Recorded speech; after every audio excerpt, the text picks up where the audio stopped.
what point in time do we stop achieving first? It's like, well, in sports, all about personalities and off field. And I'm like, well, what about on field? My knee just collapsed under me, and I was like, this is not good. I felt like I was living in a nightmare. Your life changes in the matter of a nanosecond. That was really tough to swallow. 6 months prior to receiving that award, I was like in a hospital bed on an IV, being like, I don't even know if my ACL graft is intact, because what if this infection has eaten away at it? Sophie de Goede. Welcome to the podcast. Thanks for having me. I ask all guests this. Okay. I say I ask all guests. I will be asking all guests. You are officially my first guest. I know, I feel honored. It's a real treat. It's real special. So first up, one word to describe Sophie with her game face on, Mm-hmm. and one word to describe with the game face off. Yeah, I mean, I was thinking about this on the way here. I think it might sound backwards, but like with my game face on, I think it's actually it's probably joy, or like joyful. Like sport, I get so much happiness from playing, and like you kind of feel like you're yourself and you're really in your element and you get to express yourself. And then off, I think, is more like obsession or obsessive. Like I'm very much always striving for the next thing and trying to be great and trying to like put all the pieces together of the puzzle, and like certainly like experience joy off field as well. But I think like my personality is like really driven. And so I would say like it might feel like you would be obsessive on field and joyful off field, but I think I obsess so much off field so that I can not think too much on field and just like let myself experience the joy that comes with playing sport. It's almost like the sport part is the performance bit where you can enjoy it, and then the offside stuff is like, I need to do everything I can to be able to enjoy it, right? Exactly, yeah. Like I wouldn't do sport if I didn't experience so much joy from it. You know, like especially being Canadian, like we don't have contracts, or like we're not super professional. So I think having the opportunity to, or like actually being passionate about what I'm doing is so important. And then off field is where I'm like so detailed and determined and driven, that I would say it's like a bit more, that's where the obsession comes in, so that I can express myself through the passion. Do you feel like that's always been the way, or do you think that's shifted as you've got older with like taking on more responsibilities? No, I think that's always been the way. Like I've always wanted to be great, whatever that is. Like I've always admired champions in their sport and players that were really, really good. And I've always kind of felt this fear of being ordinary, or of not like living up to that potential. And I think that's always driven me to try to do something, whatever that is, like achieve something. And so I feel like from as little as I can remember, I remember thinking like, oh, I want to move away from here. I want to go out and achieve something, and then maybe I'll come back home at some point, but like I need to broaden my horizons a bit. And so I feel like it's always been a driving factor. It's almost like the mundane life is more scary than risking and just settling. Like, yeah. For sure. Because I was- like you only have like so much time to, I don't know, especially as an athlete, like there's a real urgency to your career and to your life as an athlete, Mhm. because once you hit a certain age, you can't perform to the same standard anymore. So I think I've always had that urgency to like figure out what my potential is. Do you feel like most athletes live like two lives in their normal life, because you retire? What age is it in rugby? Is it similar? Like, is it 30-ish or a bit older? Or? Yeah, like early 30s probably, especially for females. It's insane to be at 30 and be like, I'm retiring. My career's over. We're done. Yeah. Do you fear that? Do you genuinely get to a point where you think, like you've still got Yeah. a bit of shelf life left, so you don't have to consider that? Yeah. Is that ever in the back of your mind where you think, For sure. who am I outside of like rugby? I think you have to consider it. Like you have to think about what the end will be like, to spur you on in the now, to actually, like I said, have that urgency to be trying to do as much as you can in this moment, knowing that it's a finite amount of time. So I think I definitely consider what that end would be, what kind of timeline that is. Obviously, it's not always on your own terms, but I've definitely thought about that. And then I have a degree in commerce, so I work like part-time with a company back home just to try to keep building the resume and gaining experience and connections, so that when that time comes, I have some experience, because I know that like this kind of obsessive driven part of me won't turn off after sport. So I have to find somewhere else to like gain that joy and kind of, I guess, direct that obsession. Yeah, and like pour that energy into, because Exactly. Yeah. I can imagine how hard it must be in terms of like your identity when that has been your whole life to suddenly be in a position where you're like, oh, okay, what and who am I without that sport? Yeah, it is such a driver of your identity, and I think like we look at that negatively sometimes as when we talk about athletes, the fact that that's so much a part of their identity. But I think that's part of what makes us great too, is like we put everything into this sport, and you don't really have a plan B. You always have things going on the side, Hmm. hopefully, to set you up, but I think you got to fully commit yourself to what's in front of you and what you're trying to achieve too. Yeah. And I think it's kind of wild because obviously in rugby, a lot of people do have another job Mhm. because either it's not professional contracts Yeah. or the money's not there to actually sustain your normal reality of life, especially living in London, right? Because Yeah. I Yeah. feel like I can't afford to be alive or breathe like half the time. So like, how do you find that? And obviously, like you mentioned earlier, you live with the 8 others, 7 others. 7 others, yeah. Like one, that is absolute Yeah. carnage. But two, certain people have other jobs as well, what they're doing alongside the rugby life. Well, I think like so we live in a Sarries house, or Saracens is a club we play for, so they put us up with accommodation, which helps massively. Also because like most of us in the house are Canadian, so we don't really understand like what it means to live in this area of London versus this area of London, or like how long it takes to get anywhere. So they put us up in a player's house, which is great, except it's quite busy. Um, and then we are on a visa that means we can only play sport in the UK, so we can't like pick up a job at a coffee shop part-time or something like that, which is a bit of a bummer financially, which is why I work part-time for a company that's based out of Canada so that it works with my visa. But most of the other athletes like either don't have that connection or don't have the energy to like work in the evenings on Eastern Yeah. time Canadian. So most people of the Canadians like focus or like just do the rugby and don't have a part-time gig. But I know a lot of people are looking into like content creation and stuff like that as a way to try to market themselves, or doing sevens contracts and things like that. Oh my gosh, I didn't know that. Yeah, it's a lot to balance. Yeah, that's insane. Yeah. I didn't realize that they wouldn't be in a position where on that visa they wouldn't be able to work alongside Yeah, that as because well. we're like technically we're international sports people. So I think it's visa for people coming to like play in the women's soccer league, or like men that are playing in sports leagues that are probably making sizable A bit more money. contracts that they might not need a second job. Which you But guys are like, we're like, oh, waitressing shoot. jobs, I'll take anything.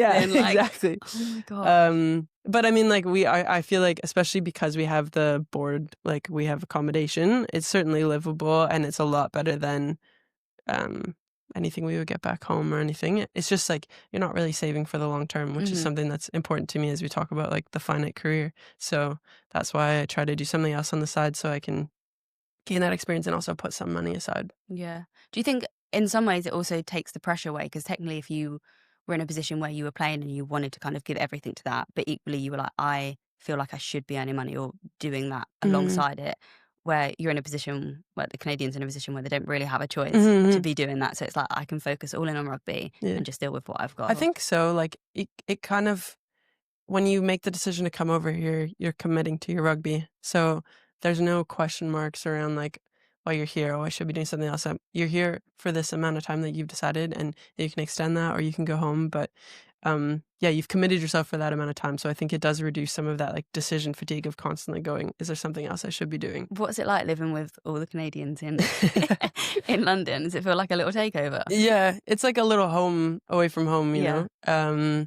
You're like not you're surrounded by Canadian accents even, like just the different in the accents is kind of makes it feel more homey, and like we can, you know, do a Canadian Thanksgiving dinner Do you or do like like watch with all shows. of you in the Yeah. house? Do you do that? Yeah, or like a little Christmas dinner just with us.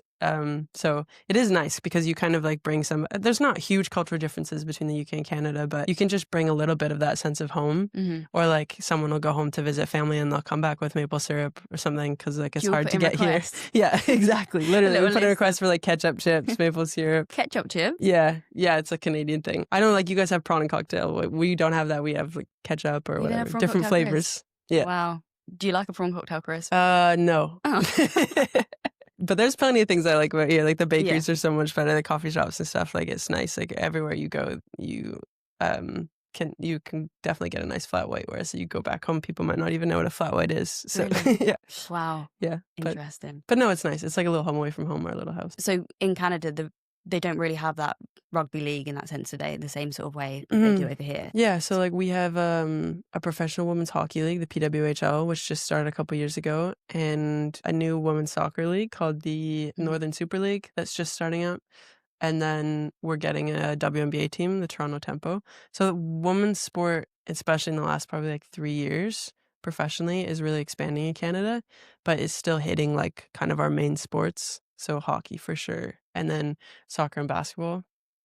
And so for us, like rugby still hasn't quite broken into that type of market where brands are wanting to invest and put their money behind it because our Rugby Canada as a union doesn't quite have the financials yet to start a league on its own. Because what I think is insane is like rugby in Canada is an amateur outfit, right? Mm. But you're ranked, what, second in the world, Yeah, yeah, which is like wild. Do you yeah. have days where you think, like, imagine what we could be or what this would look like if we had that like financial backing or that resource or infrastructure that other people Yeah. have? I think all the time we think about that is like, there's just a lot of frustrations, especially living over here because you see what all of them, the Red Roses, the English rugby players, get and all the resources that they have through their union. And I think it's important for them to like keep pushing because they're kind of leading the way. But they also have like the RFU just has money that most other unions don't have, especially not Canada, because we're not really a big rugby playing nation.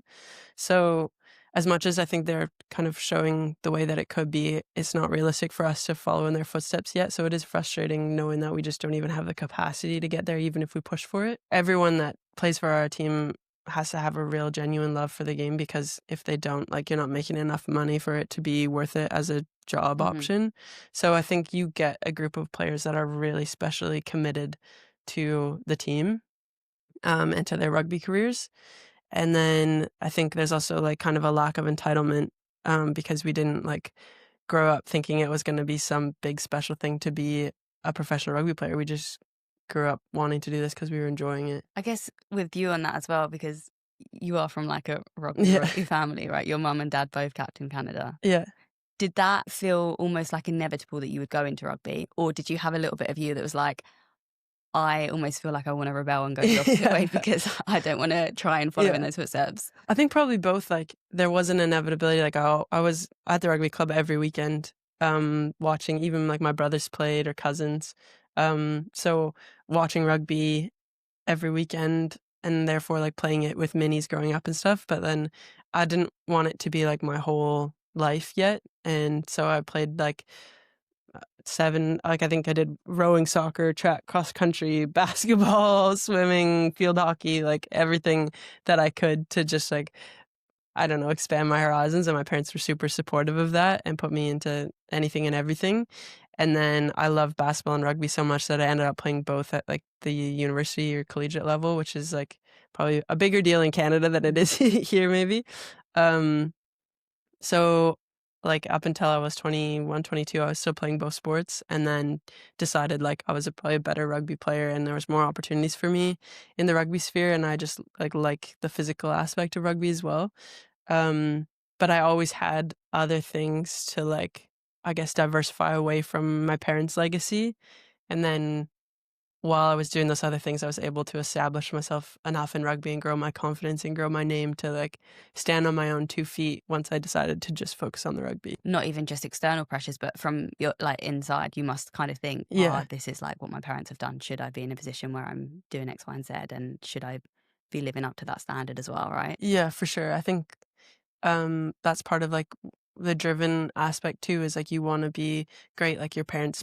My parents were both achieved so much in the game that I wanted to be great and follow in their footsteps, but I think they also did a really good job of instilling self-belief in me, or like helping foster that so that I would know that I had the capabilities within me to like go and achieve that and to even go further than what they did, hopefully. And so I really appreciate that they didn't try to put that pressure on me, or like they acknowledged the pressure was there, but they really like let me know I could do anything I wanted and I had the ability to do anything. Was they happy though that when you did decide, like, actually, I'm going to drop the basketball aside and go full on rugby, were they just sitting there like, yes, like, this is what we wanted? I think it's cool, especially for my mom. Like, she's kind of getting her 15 minutes of fame back now. Like, like she's, rugby wasn't as big in like women's sport wasn't as big in terms of like the publicity and the eyeballs that it has now. And so like at this most recent World Cup, like she probably did more podcasts than I did and interviews and stuff. Did she enjoy it? Yeah. She's loving it. Yeah. And like she deserves, like unfortunately the women's sport wasn't in a place where that was really happening during the time that she was playing, but she was a big deal in her own right at that time. And so it's cool now for me to see that she's like kind of getting applauded for everything that she accomplished in pioneering the game forward. I always think that as well, with similar in like whether that's football, rugby, whatever else, like the people that are further along in their careers that kind of had to go through the ranks, where women's sport was in a wildly different place and didn't kind of have the same visibility as it does now or infrastructure. There's almost an element of it that's like, as you're older, you probably don't want to be like, well, when I was younger, I didn't have those things. Because you want the sport to grow and you want people to be in a different position than what you was at that point. But there must be a little bit of it, like even say, for example, in 15 years' time, hopefully rugby's in a place where it is a full-time viable career for people to go into. But will you be kind of being like, well, you guys don't understand. I had to crowdfund. To go through. No, I mean, it's probably both of it. I think like, I think what would be so cool is when women's sport gets to a place that we're not pioneers anymore. Like, because my mom's been called a pioneer and her career started in 1987 and ended in 1997, and I'm still being called a pioneer and my career started in 2019 and is ongoing, and so like at what point in time do we stop achieving firsts? And it's just the norm that we have tens of thousands of people at stadiums and that people are full-time professional, kind of like what's happening in the men's game in various sports. Like there's not a lot of firsts happening in the NBA anymore in terms of attendance records and stuff like that. It's just the norm. It's a weird one, isn't it? Because it's stuff that you want to celebrate, but do you sometimes find it a little bit like it can undermine where you are or what we're doing if there's like this constant thing of, a new benchmark, let's talk about that benchmark? Or even, for example, what I find with a lot of the time in women's sport is there's only so much that you can really like tap on the whole, like, I guess the heartstrings of like, women's sport's like really sad. I know. Like, isn't it such a shame that this many girls drop out of sport and like all of this stuff? And it's like, you want to change that. But equally, if that's the story and the narrative all the time, like it's not making it cool. People want to be involved in it. It's like, how do you change the look of women's sport so people actually want to get involved rather than being like, it's such a shame. Do you know what I mean? No, for sure. There are so many narratives that are like, that constantly come up that I think are like, we hear them so much, especially as female athletes, we hear them probably more than anyone else, that actually are valid. Like it is the dropout rates of females in sport and like the semi-professional life and like the balancing careers with athletic careers and all that, like the kind of sob stories that like pull on the heartstrings, but after a while you're like, okay, let's move on, So that's like a real genuine storyline that like has credibility, but we hear so much. And then there's like the celebrating benchmarks and everything that we hear, like women's sports moving ahead and that's great and let's celebrate. And then that's awesome too. But like sometimes there are negative sides of it that we don't talk about. And then there's like the personality angle where they're like, women's sports all about personalities and off field. And I'm like, well, what about on field? Like, what about like talking about the incredible abilities that we have on field? So I think there's like a lot of different storylines that are overused but have credibility and like come from truth as well. But what I would love to see is like eventually that we land at a place where like women's sport can be critiqued in a way that like you can say, I didn't like the tactics they use there or whatever, but we're talking more about the sport and that the personalities is like they go hand in hand. But right now I feel like we talk so much about the personalities or the sob story, the off field or whatever. We don't talk enough sometimes about the rugby or the soccer or whatever it is, and like the quality of the athletes and the decision making of the coaches and like the player movement and all that. So I think that's kind of where we can grow still in women's sport, is talking about the sport itself. Yeah. And I guess with that, like, I've got so many thoughts on it, but there's the aspect of whether that's the personality side or showing kind of who you are off the pitch and people or new fans that aren't particularly there for the game originally. They're there because they Mhm. love a particular athlete and then they get into the game. Like there's different access points for everyone, which I think is important and Yeah, very credible. And I think that's people need to find their own pathway in. totally. Um, It's like a gateway drug, and then yeah, and then you exactly. get And addicted then to you're the like, game oh my God, itself. this game's Yeah, really cool. Or yeah. like sport is genuinely, it is so cool. Like Mhm. I don't feel like there's anything that makes you feel as powerful or as strong or like you can literally conquer the world than Yeah, like a moment on like a pitch or totally. in your own sport where Yeah. you feel like you're achieving something or you're winning or you're with, especially in team sport, Team sport, yeah. when you've got Sense like of a squad belonging. of Yeah. like really cool badass women and Yeah, you're like, feel wonderful, right? for sure, yeah. I think, like, and the content and the commercial side is huge for, like, return, for us to, like, have a income streams, et cetera, but, like, and to get brands excited about investing in the game. But then, yeah, I would love for, like, people to get excited about the sport itself and, like, the sense of belonging and achievement and adrenaline that it brings. To talk a little bit about like injury side as Mhm. well and like setbacks, which is I guess the downside of what comes Yeah, with sport, yeah, right? So you ruptured your ACL, right? yeah. Am I right in thinking that that was at a training camp as well? Yeah, yeah, so I got selected for the Olympic team one Friday, and then we flew to San Diego to do training camp with the US the next week, and I got injured on the following Friday.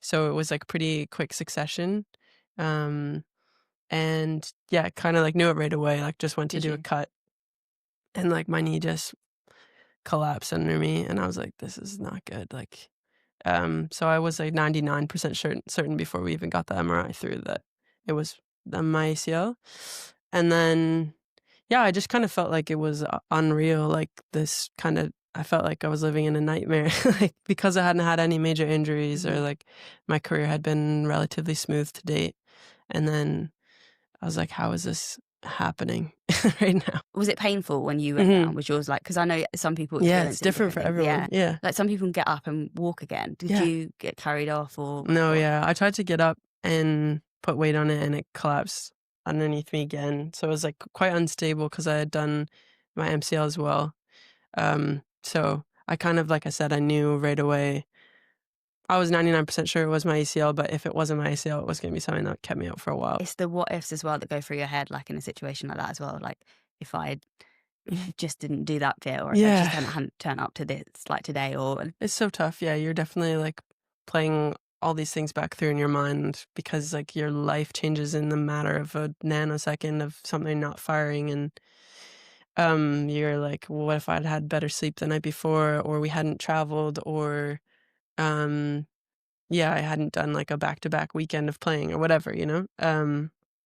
But sometimes, I guess, like, that's just the way it goes, and, like, there's no real value, I guess, in trying to replay that or figure out what caused it necessarily because it could have been any number of factors.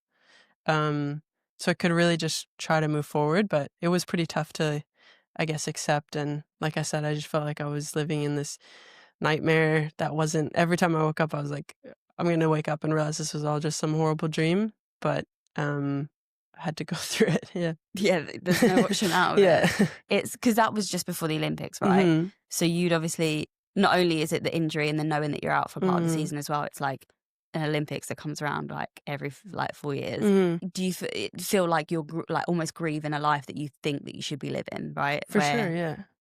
you visualize what your next however many months were going to look like. Yeah, definitely, and, like, especially, like, I'll keep come back to being Canadian, but, like, rugby, because it's not as big in Canada, well, the Olympics is huge, and so I felt like going to the Olympics would give me credibility as an athlete in Canada, um, because you don't get necessarily like, people are like, "Oh, you're play for our national rugby team," but they, like, don't really understand what that means, or when you say you went to a World Cup, like, they don't really they might relate it to, like, a soccer World Cup or something like that, but they don't really understand the significance of how big it is. But the Olympics, everyone understands the Olympics, and so, like, if you're an Olympian in North America, that gives you a lot of credibility as an athlete, whereas, like, being a World Cup player maybe might not do the same unless they understand rugby. So I think I was grieving that and, like, the opportunities and, like, I think, like I said, every North American wants to grow up if you're an athlete going to the Olympics, so losing out on an opportunity like that, and then the girls did so well at the Olympics, like, we were ranked like ninth, I think, the season prior, and then they managed to get silver at the Olympics. So that also felt a bit unreal, like the fact that they had been able to accomplish that against the odds. And I was like, how is this happening, and how am I not a part of it? Yeah. Like, that was really tough to swallow, because I kind of was trying to grieve like losing the Olympics, but then also losing the opportunity to be an Olympic medalist. That was like it felt like another sucker punch. As happy as I was for the team, I was like, oh my God, another thing. Mhm.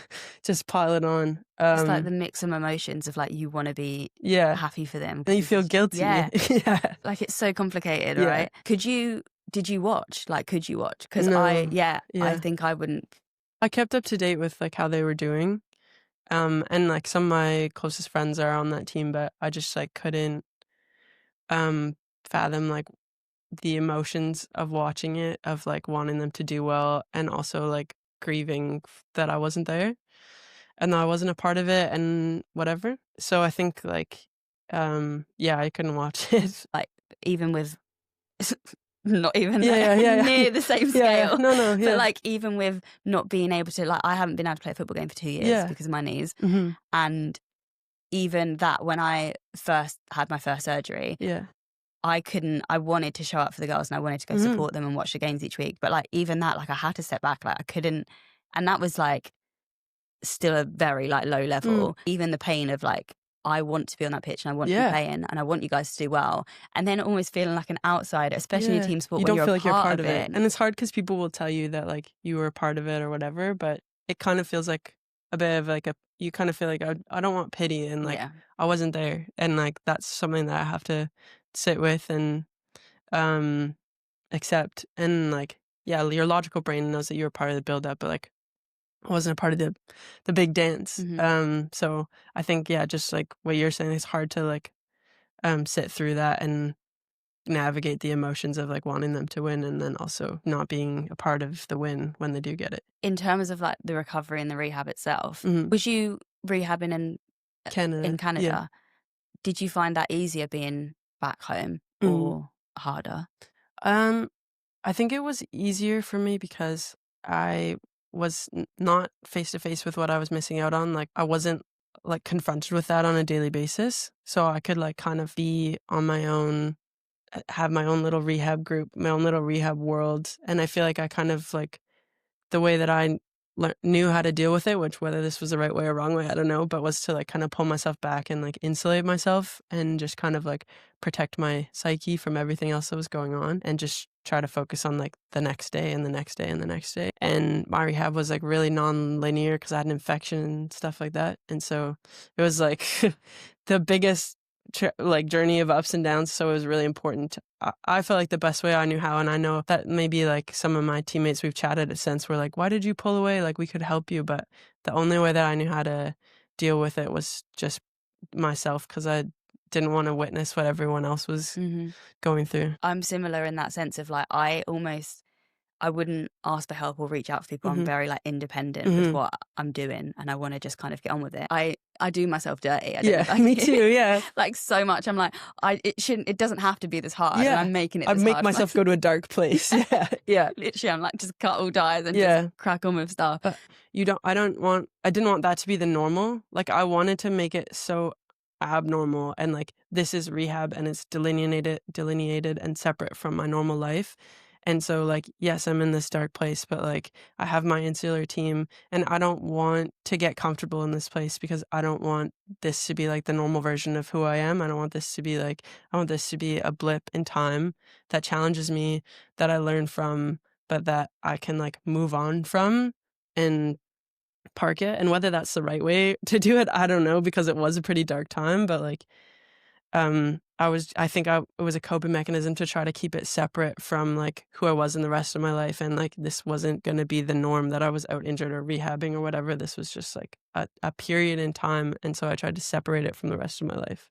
And also, I don't know about you, but like, you have certain days where you probably might not, but where I would genuinely just be like, I feel so sorry for myself. I'd be Yeah. like, this is Yeah. really shit. Yeah. Like, this is so, when you're doing the same tedious For exercises as sure. well. I'm like, Yeah. if I have to do another wall sit with an exercise ball behind my back, Yeah. I'm literally going to throw hands. Like Yeah. I can't. Yeah. Feels like a bit like Groundhog Day as well. And like your mood isn't where it is, and you don't feel like you're the same Mhm. person that you Mhm. are. You don't want that to seep into your relationships that you have with other Totally. people, Yeah. because as much as those people will be like, oh, we want to help you and we want to support you Yeah. through that, it's like, I I'm don't not want to the be best around version. me. Yeah. Yeah. Yeah. Let alone you. Like, Yeah. no one needs to see this. Exactly. Yeah. Yeah, like, you're struggling so much and you're like, "I'm not the best version of myself right now. I don't want this to be, like, the person that I am, so I'm just gonna retreat and, like, get through this period of time and, like, kind of go into this dark place because it's the only way I know how to do the wall Mhm. sit again for the 300th time is, like, dissociate from reality." And you don't want other people to see that necessarily. Just as much as you don't wanna see all these opportunities that you're missing out on, you probably don't want other people to see, like, the pain that you're going through. Mhm. Even though, like I said, I don't know if that's the right approach. It's No. it's just the But approach that yeah. the only way I knew how to get through it. No, I'm literally the same. And Yeah. I know to anyone else, I'd be like, don't. I'd be like, "Reach out, Yeah. talk to me." Like, yeah, I kind of have an idea what you're going through, but when you're in it, you're like, "No one knows Yeah. what this is like." No one. It feels Yeah, really, I think, isolating. really isolating. If you're in a position where you're back in Canada and you're not having to go to the gym with the rest Mhm, of your team mhm. and then seeing them go out on the pitch and stuff, does that help like a little bit with just separating it, I guess, Yeah, I think it helped slightly? with my strategy Yeah. of Of approaching just it. don't talk to Yeah, exactly. pretend this isn't happening. Yeah, but I think it was also really important, like, I say all that with the caveat that, like, I did establish this, like, insular core Mhm. team that I really leaned on, and so, like, while I wasn't leaning as much on the outside circle, that inside circle was, like, integral to me getting through it, and if I'd completely isolated myself from everyone, I don't think I don't think I would have been in a good place mentally at all, and so, like, I had this, like, my partner Paige, my family, um and then my S&C coach, Dana, and my athletic therapist, Allie, and my sports psych, Thomas, and they like, if I didn't hadn't have had those people, it would have been a completely different situation. So I think even if you're, like even if this is the only way you know how and you're taking this approach of, like, pulling back and, like, focusing on your rehab, I think you still need a team of people around you to, like, pick you up when you feel like crap. Because I, like, wanna be great at everything, was like, "I'm gonna do this rehab in less time than they say I will." And then my swelling, like, wasn't going away, and we got to, like, 7, 8 months, and I was like, "Something's wrong, like, it's not I should be further along and more functional than I am." Like, I wanted to be done my rehab by now. Mhm. Um, and then we, like, went in and pulled some of the swelling out, and they were like, "Oh, maybe it's an infection, like, there's small trace amounts," but, like, it was probably a contaminant to the a sample that we took, whatever, still like a month later, swelling still isn't going away. So then they pull another sample and they're like, oh, this actually is a real genuine infection. So then I had to like fly over because I live on Vancouver Island. So I had to fly over to like the hospital where my surgeon was and get like a debridement surgery and go on IV antibiotics and like get a PICC line in and like get on like real strong course of antibiotics. And um, try to, like, sort out my knee, and so it ended up taking, like, 13 months for me to end up getting back to playing. I was like, "I should be further Mhm. along, I should be doing something else." Like, I wanted to go to that tournament, or I thought I would be playing by now, and it was, like, really confronting to not only have this ACL thing happen, but then this infection that's, like, less than a 1% chance that, like I was like, "Why me? Why?" That's the thing, Why, is that like you're like, of course, if it's Yeah. gonna happen to anyone, you're one of those people as well, you feel like, yeah, why is this a consistent thing? It feels Yeah. like against all odds. Yeah, especially because, like, the World Cup was coming up, and I was like, "I've already missed out on the Olympics, like, Mhm. I don't wanna miss out on this World Cup." Um, so I really had to take it, like, day by day and just do whatever, like, because you can't control Mhm. everything.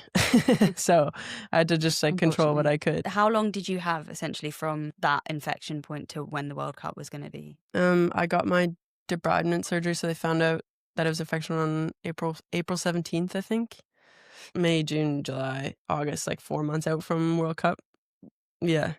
So it was and like I said, I was about 8 months into my post-surgery because I had the MCL injury. I got injured in June. They waited till August to do the surgery so that my MCL would scar up before they went in to do the ACL reconstruction. So I was already like, I'm 2 months behind where I could be, but because my injury was, like, so aggressive, I guess, when I did it, that there was a ton of swelling in the MCL injury as well, so they're like, "We want your knee to calm down before we do the reconstruction." So I was like, I'm already 2 months behind, and then this happens, and now I'm like, I only have 4 months, and I think that's one of the things with injury is like this loss of time that feels so costly when you're in it. Um, that I was really confronted with when the infection happened, but the the infection was, while I wish it hadn't happened, once we got it sorted, it was so helpful. Like my function became so much better because I lost all this swelling, not all of it, but I lost most of the swelling that was in my knee. And it like allowed me to get through the World Cup because of all these antibiotics that I was on and everything. It helped, I guess. I was happy that we found the infection, even though wish I hadn't had the infection Mhm. in the first place. Did you notice it? Was it painful then still constantly when you had the infection and you were just like, I don't understand why? Or was it just the swelling that was It like, was mostly the swelling. There was definitely a soreness. I don't know if that was because of the infection mhm, or because of the swelling in my knee. There was like a lot of soreness and a lot of like, I guess, inhibition of my function because I couldn't get full range. I could get full extension, but not full flexion. Um, and we were like trying to play on it because I had like I hit all the markers in terms of strength and fitness and everything. It's just that like I had all this swelling in my knee that we couldn't figure out why I wasn't getting rid of it. Um, so the infection was actually like I was like, okay, this is shitty, but at least I understand what's going on, and it's not just this isn't just my knee for the yeah. rest of time. That's the fear as well with stuff like that, isn't it? Like I Yeah, always think, like, why are knees so pathetic? yeah. Like, Why aren't they more robust? yeah, literally, I'm like, Hmm. you are like holding us up. Like you need to Yeah, do a better job. yeah. But Be better designed, please. literally, Yeah. but there is always the fear of like, I guess for you especially, as an athlete, that is your whole livelihood. So Yeah. like for me, it's important, Mhm. obviously, and it's a big part of my life. Mhm. But my career doesn't depend on whether or not Mhm. I can be back on the pitch and being like performing and where I was before. Hugely, yeah, because, like, most of my ambitions like, a good chunk of my ambitions are on the rugby field, and I felt like I hadn't achieved a portion even of what I wanted to achieve yet, and I was like, "Is this gonna be am I just gonna be hamstrung by this injury for the rest of my career and never get back to the level that I know I'm capable of?" And that was, like, terrifying for me because it's back to that fear of being ordinary. I'm like, "Oh, I'm just gonna have, like, this ordinary athletic career that gets cut short by injury, and I'm just gonna, like, be remembered as like the one like a girl that had some potential and then got injured." Like I That's was like, like painful. no. And stuff. Yeah, I don't want no, that. we're not doing Yeah, that. so I was like constantly fighting against like that's fear of like just having like it never being the same, and constantly trying to remind myself of like what I wanted to achieve and like the people that I wanted to play like or be ambitious like, so trying to like channel other champions that I admired, like a Kobe or Tom Brady or whatever, like people that I admired in sport, and like trying to channel some of their energy and determination because I was like at times when mine was wearing thin. Did you ever feel like you're sometimes like gaslighting yourself into being Totally. positive? Yeah. Because your post that you put out with you journaled, right, Hmm. during your Hmm. recovery, and that quote that you put in, what was the exact quote? Yeah, I think it was like if they don't know that you were the best before when you return, they'll know, or something There'll be something no along doubt those or something. lines. Yeah, Yeah, yeah. there will be no doubt. Yeah. Yeah, so cool. I think I wrote that like I've had so many people be like, "Your writing's horrible." I was like, I wrote that like while I was on an assault bike, like in my rest, because I was like deep in my I know, feels. actually, Yeah, the first time I saw it, I was trying to work out where do I yeah, start? Is that the yeah, first part of the sentence? yeah, No, but it's really yeah. like even that was. Did you find almost you're drilling these like kind of quotes or thought Hmm. processes into your head to try and like reshape or like, think about your recovery? Yeah, and I think like they were genuine thoughts, but they weren't in my head all the time. Like they Mhm, were only like I'd have this bright moment and this good thought of like I'm gonna be better. I'm gonna be like determined through this, and then I'd have to like read back those thoughts when I was really struggling. mhm. So I think I wasn't trying to like necessarily fake it till I make it, but I was like constantly having to remind myself of like the ambitions that I had inside me when it was like the dark times. And I think also reminding myself that this test and this challenge of being injured could actually like make me better in the long run, um, because like it could actually augment the achievements or like add to my ability to go after things or like my understanding of what other people are going through or whatever. Like this injury, I was guess really trying to understand how I could derive value from it, Mhm. because it felt like it was only a negative. Yeah, and then you have to find, like, almost a silver lining of, Yeah. like, "Oh, I'll have more empathy towards somebody else that's going through Mhm. something similar," or it adds to the plot in some other Yeah, way, right? exactly. It's all Yeah. for part of the story. Yeah. Similar to the I guess, the juxtaposition of emotions in certain Mhm. situations, we can't not talk about the Rugby World Cup final. Mm. Obviously, England won that World Cup Mhm. final, but you also won World Player of the Year at that. Mhm. How, when you're in it, does it sink in? Are you really, like, present with that, or is it just kind of like, I'm still dealing with the heartbreak of what I've just, like, Yeah. yeah, felt? No, definitely not present at all. I think, like, we had maybe a minute or 2 after the final whistle blew, and, Braden, who's our communications manager, came over and said, "By the way, you've won Player of the Year, you're gonna have to come up on stage. Are you, like, You willing? red light, orange light, green light, how are you doing?" And I was like, "Okay," and, just, like, thankfully didn't have to say anything. Oh god, imagine. Yeah, I don't know what I would have said. Just, like, walk across, and I think I almost, like, forgot to, like, give a wave of thank you to the crowd because I was just, like, didn't really wasn't processing what was happening at all. And then I'm really grateful towards, like, again, team sport and my team, like, when I came off, they, like, all kind of hoisted me up and, like, I guess helped me ensure that I had a moment because Mhm. I, like, wasn't in that moment at all. I think that was really special. Um, but then, yeah, I didn't really process it, I think, at all during that period, and then, um, yeah, even since then, I think I feel really proud, I think almost again because of the injury that I was able to achieve that, I think adds to the achievement. It's insane. Yeah. Like, Yeah. genuinely insane to have achieved that in that short succession of that year. Yeah, like, again, 6 months prior to receiving that award, I was, like, in a hospital bed on an IV being like, "I don't even know if my ACL graft is intact because what if this infection has eaten away at it?" So, I think, um, that's, like, a real special moment or not the moment, maybe not itself, but achievement for me that I'm really proud of in terms of my rehab and acknowledgement of, like, all the rehab and that I was able to do that and, like, that the team I think it's also special for the team around me, like, that insular team to have that achievement was also a marker of, like, all the ups and downs that they went through with Mhm. me as well. Um, but then it's that constant driver of, like, wanting to be better, and because I got that award in such a short span of time, it's like, now I need to go and actually prove it and go, like, keep backing it up and, like, continue to try to strive to be the best or be better and, like, consistently achieve greatness rather than just, like, over a short span of time. So I think it's, like, both recognition and extra motivation moving forward.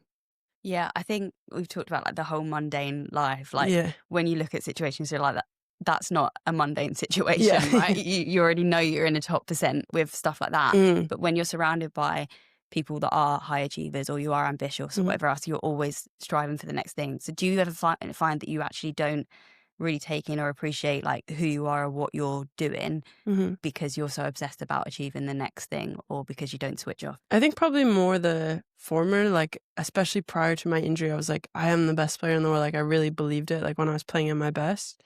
And, like, 2 years prior, after the World Cup in New Zealand, I made the dream team and was nominated for Player of the Year, and, the next year, I really wanted to go out and get Player of the Year, and I felt like I'd played really well, and then I didn't even make the dream team, and I was like, "Oh, screw this," like, I bought, like a poker chip, and I kept the chip in my backpack for the next year because I was like, "I'm gonna have a chip on my shoulder, like, I'm gonna carry this around," like, I wanted some, like, motivation I wanted to use it as motivation, I guess, because I really believed that I was a good player, and then I think the following year, I was playing really, really well, and then I got injured, um, and so that was, like, disappointing because, like, from a personal aspect, like, you wanna be winning with a team, but, like, you always have, like, individual goals that you wanna go out and achieve too, so I was frustrated that I wouldn't be able to go after those for the rest of the year, and then this year coming out of rehab, like, the motivation wasn't individual accolades at all, it was, like, win the World Cup and, like, be the best player that I can be coming out of this, um, really difficult rehab. So that I was kind of taken aback because probably the previous 2 years I'd been really going after trying to get that, even because I believe that I had it within me, and then to get it this year of all years, I was like a bit shocked. Wait, where was you a couple years Yeah, ago? yeah, exactly. I feel like I had that internal feeling that like I could be the best player in the world, and when I was playing my best rugby, I was there. And this is like some external validation that other people felt the same way too. But I think you want to keep going after that. You want to keep like going after that feeling of being the best in the world, not necessarily the accolade of like getting it another year and another year and another year, but like trying to continue to better yourself so that you can continue to like have that feeling. Because when you feel like you're the best in the world, or like one of the best, or the best in your position or whatever, when you come out on the field, like you know that there's an intimidation factor, and like it just kind of adds to your confidence and your ability to perform. So I think I just want to keep chasing that feeling. Do you still carry that chip around? Yeah, it's at home. It's not here, but Really? yeah. Do you not? You haven't replaced it with a trophy? No, I don't even. I think the trophy just landed in our Rugby Canada headquarters back Is in it? Canada. Yeah, so I finally know where it was. I didn't know where it was for Just like a went month missing for there. a while. Yeah. Did you leave it at Allianz in Twickenham? Yeah, I left it with our team manager because I don't need it here in Yeah. London. So hopefully it ends up at my family home sometime. One day I'll see it. Yeah. After a moment like that, what is the come down after a tournament? Yeah, definitely very much like in the high performance bubble, and like you're in this insular group that you're trying to achieve everything with. And I think also because we kind of have this mentality of like it's us against the world, sometimes it almost like makes you even closer and more insular. And so when you come out of that environment, it's really hard to transition into normal life, and it's hard in any circumstance. Like after any tour, whether it's like 2, 3, 4 weeks, it's difficult. But like a World Cup is, I think we were together for 9 or 10 weeks. And you lived together, right, as well? In the hotel, like you're doing everything together. And so it's like you wake up and you're like, who am I going for coffee with this morning? Is You know? everyone? So we call it like the post-tour blues. Like there's a real come down after any type of tour, but especially a World Cup, and a World Cup where you made it to the final and lost. Like there's this, it's hard to navigate the return to a normal life. Is there part of you that's like, oh, I'm looking forward to getting back to just like my own bed in a normal routine and not being out of a suitcase? And is there another part of you that's a bit like, feels a bit lost and just a bit like doom and gloom and sad? Both, like, yeah, for sure, both. Because like you want to be able to make your own food, or like not have a buffet meal and just make a sandwich or something, you know? You want to have access to your own kitchen and your own bed and your own routine, and like maybe some quiet time that's like difficult to have when you always have a roommate on tour. But then you also miss that roommate, and you miss like whatever part of being on tour, of always having your friends around and always going after something and always having something on the weekend that you're really looking forward to. So I think it's definitely a combination of like trying to assimilate yourself back into your normal routine and find yourself outside of tour. Do you always share with the same person? Yeah. Well, I've jumped around a little bit. Oh, you play the field a little bit. Yeah, I play the field. Just because like, especially coming back from injury and stuff, like people that you were rooming with, like they have to go, so you like find someone else, and we mix about a little bit, and then when we go to World Cup, we like stick more with our roomies. So like I've roomed in this cycle, I've roomed with Justine Pelletier, Liv Apps, and Tyson Bukoboom was my roomie during World Cup. So you kind of get a feel for everyone's little routines. I was going to say, do you have a little routine? Do you like watch TV together in the evening? Like, what's your little routine? I'd like switching off. Yeah. Well, I think like we play a lot of cards, and like a lot of games. There's a card game called Wizard that we play a lot. We always play like cards, and I think that helps us switch off but still get our competitive side out. Yeah. In the World Cup as well, you got a message from Shania Twain. Yeah. Epic. How was that? So cool. That's so well. Yeah. I love her. We all are obsessed with her. Yeah.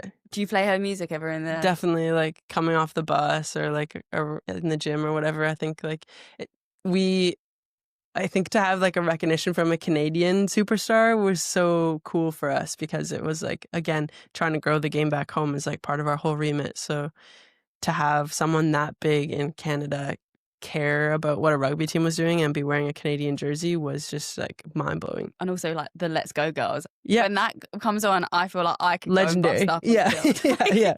Like, let's go. Yeah. Finally, to wrap up, we do a thing. It's like recharge remedies. So it's essentially what your kind of little I guess, dopamine list of stuff that you would use to recharge. Mhm. So like off Definitely. music, Shania Twain. So apart from Shania Twain, what's your like go-to song or album or music genre that you would Yeah. go to? Sometimes I'll listen to like kind of just chill indie Mhm. folk or whatever. Like I do like Sam Fender or like some Canadian bands like the Tragically Hip and stuff, which they ended up following us at World Cup too, which was really cool for me. Um, so definitely we'll like listen to that kind of more chill. What is an outfit that's your like go-to outfit? Are you more like a PJ comfy or Yeah. like I want to look good and feel good sort of vibe? No, probably just like sweats. Yeah. Yeah, just like be comfortable and um chill and like also things are like so I'm like a big person, so I need something that's like kind of oversized and comfortable. Literally, I'm Otherwise the everything's same. so tight. And also short. Like when you're how tall are you? You're taller than me. 6 foot. I don't see myself as that tall, but like in this world I definitely am. So you got to go for comfort. Yeah, I'm Yeah. the same. Oversized comfort Yeah. is like my go-to. What about a location? Like, where's your recharge like place? Was that like a holiday? Is that a home? Is that Yeah. We have a cabin or like a cottage on a lake back home. It's like an hour and 15-minute drive from my family home. It's called Lake Cowichan, and it's a family cabin, so like cousins up there and everything too, and it's such just like a calm, quiet place. And whether it's the summer and it's beautiful and we're jumping the lake on the dock, or like the winter or fall and it's kind of like rainy and gray, it's like always just very calming, comforting place to go back to recharge. what's your favorite or comfort show / or are you a scroller? Are you a social media? I feel like I don't watch that much TV, but I also don't scroll that much, so then I'm like, what do I do? What Play am I Wizard. doing? Playing Wizard. No, I definitely I like to crossword a lot. Do you? Yeah, I don't know why, but like I love a New York Times, like the big ones, not just the minis. And I feel like that's kind of a nice way to recharge. And I like doing it like buying a crossword book so that I'm not like looking at my screen or whatever before bed. That's so good though. Yeah, and it's kind of like mentally stimulating, but you're also like it has nothing to do with sport, Mhm. and yeah, it's just kind of fun to like try to crack the puzzle, I guess. Do you actually find it fun, or do you get annoyed when you can't find certain words? I feel like I've hit I don't know if this is relevant to the pod, but like I've hit my mark with like the Thursday level crossword because it gets harder throughout the week, and like Saturday's the hardest day. Is it? Yeah. I'm not. So like familiar with the Thursday is where crossword I'm hole. at, and I feel like I can solve like 3 out of 4 Thursdays, and the 4th like I might need some help on. But like my partner Paige and I will like even during World Cup like we'll make I think we've done 2 or 3 now where we've like made a crossword for the girls because like a couple of the other girls are really into the minis and stuff. So we'll make them like kind of a medium-sized crossword, and it'll have hints and clues that are like relevant to our team. So you design the crossword just. Yeah, and it's super fun. That And is we so like fun. go on the iPad and like size it all out so that we can edit it and stuff, and we'll like draw it out ourselves versus using like a crossword builder online or anything. So it's really, really fun, Oh and my god, I love that. the girls seem to like it. So A smell or a scent that you love. probably like cedar, eucalyptus, like One of those it's candles. so nice. Yeah. There's something about it. Yeah, yeah, It's- and like it kind of reminds me of the cabin too, because like we have a lot of like cedars and pines where I'm from. It's quite like a forested, like kind of outdoorsy area, and so I feel like that's really comforting and homey. yeah, it's not the London smoke. No, Yeah. it's not London. And finally, your go-to drink or snack of choice. I love peanut butter, so like anything with peanut butter on it, probably. Just plain peanut butter, or you like a flavour? No, just Girly. classic, Crunchy, like sweet. natural, crunchy, probably crunchy. No palm oil. No palm oil. Yeah, we don't. I feel like you guys have different peanut butter here than back home, so sometimes I'll bring peanut butter. Do you from get back overwhelmed home. by the selection in the supermarket? Yeah. Yeah. It's a lot. For sure. But yeah, probably peanut butter or like, yeah. I'm trying to think of anything else, but nothing too crazy. Toast. Yeah. Are you a peanut butter out of the jar or just like No, it's got to be on something, like something. fruit or toast or yeah, something like not that. raw dog in the peanut butter? No, I like it, but I need a Not that vehicle. much. Yeah.